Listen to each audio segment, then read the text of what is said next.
ওবায়দুল কাদের সাহাবী ঢঙে বর্ডারে গেল, ওইখান থেকে পার হয়ে গেল, তার পায়ে তো একটা গুলিও করতে পারলেন না, একটা লাঠি দিয়ে বাড়িও দিতে পারলেন না, আর বিনা বিচারে হত্যা করেন।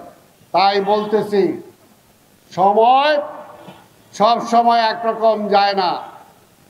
আপনাদেরকেও বলবো, ইতিহাস থেকে শিক্ষা নেয়ার জন্য রাজনীতিবিদদের, আরে ভাই আমরা তো হাফ প্যান্ট পরা অবস্থা থেকে রাজনীতি করি, রাজনীতি করতে যে দেশের জন্য যুদ্ধ করেছে, দেশ স্বাধীন করেছে, দেশ স্বাধীনের পরে আবার এই আধিপত্যবাদী শক্তির বিরুদ্ধে লড়াই করেছি এবং এখনো করছি। তাই শুধু ওই রাজনীতিবিদদের সমালোচনা করে লাভ নাই। কারা করেন? যারা আবার রাজনীতি হইতে চান, যারা মন্ত্রী এমপি হইতে চান, যারা হাজার হাজার কোটি টাকা লোপাট করতে চান।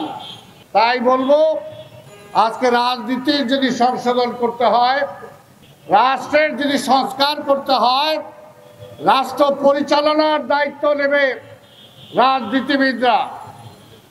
হাসিনার আমলে রাজনীতিবিদরা দেশ চালায় নাই।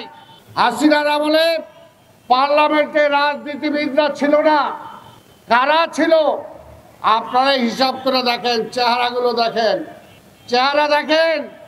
এই প্রেস ক্লাবের সাবেক সভাপতি সহ আরো অনেকেই পার্লামেন্টে গেছিলেন, আজকে কোথায়? পালায় গেছেন, পালায় গেছেন। দেশটাকে চোরের দেশ বানাইছিল শেখ হাসিনা, মিথ্যাবাদীর দেশ বানাইছিল, লুটেরাদের দেশ বানাইছিল, মাফিয়াদের দেশ বানাইছিল। যে দেশে বাইতুল মোকাররমের খতিবও পালাইতে হয়, যেই দেশে পুলিশের আইজিও পালাইতে হয়, যে দেশে সংবাদপত্রের সম্পাদককেও পালাইতে হয়, যে দেশে প্রেস ক্লাবের সভাপতিকেও পালাইতে হয়।